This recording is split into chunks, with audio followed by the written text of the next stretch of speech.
বৃষ্টি ফুরিয়ে গেলে ছাতাটাকেও বোঝা মনে হয়। কালি শেষ হয়ে গেলে কলমটাও ময়লার ঝুড়িতে ফেলা হয়। বাসি হয়ে গেলে প্রিয়জনের দেয়া ফুলটাও পরদিন ডাস্টবিনে জায়গা পায়। পৃথিবীর নিদারুণ বাস্তবতা হলো, কেউ আপনার উপকারের কথা খুব বেশি দিন মনে রাখবে না। কঠিন সত্য হলো, আপনি কারো কাছে ঠিক কতদিন প্রায়োরিটি পাবেন সেটা নির্ভর করছে তার জন্য আপনি ঠিক কতদিন কিছু একটা করতে পারবেন তার উপর। এই বাস্তবতা আপনি মানলেও সত্য, না মানলেও সত্য।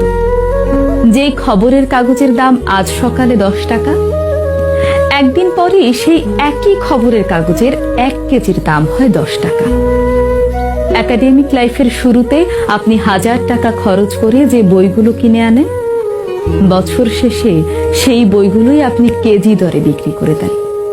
সময় ফুরিয়ে গেলে এভাবে সব কিছুর দাম কমতে থাকে। আমরা আপাতমস্তক স্বার্থপর প্রাণী। ভিখারিকে 2 টাকা ভিক্ষা দেওয়ার আগেও মানুষ চিন্তা করে ঠিক কতটুকু পুণ্য হবে। স্বার্থ ছাড়া মানুষ ভিখারিকেও ভিক্ষা দেয় না। এত কিছুর পরও চলুন না, একটু হেসে কথা বলি, রাগটাকে দমন করি, অহংকারটাকে কবর দিই। ভালো থাকতে চাইলে প্রত্যাশা কমিয়ে ফেলুন। আপনি যদি কারো জন্য কিছু একটা করে থাকেন, তাহলে সেটা চিরতরে ভুলে যান, নয়তো এই জিনিসটা আপনাকে অহংকারী করে তুলবে। আবার কেউ যদি আপনার জন্য ছোট্ট কিছুও করে থাকে, তবে তা সারা জীবন মনে রাখুন। এই জিনিসটি আপনাকে বিনয়ী এবং কৃতজ্ঞতা বোধ সম্পন্ন মানুষ হিসেবে বাঁচিয়ে রাখবে।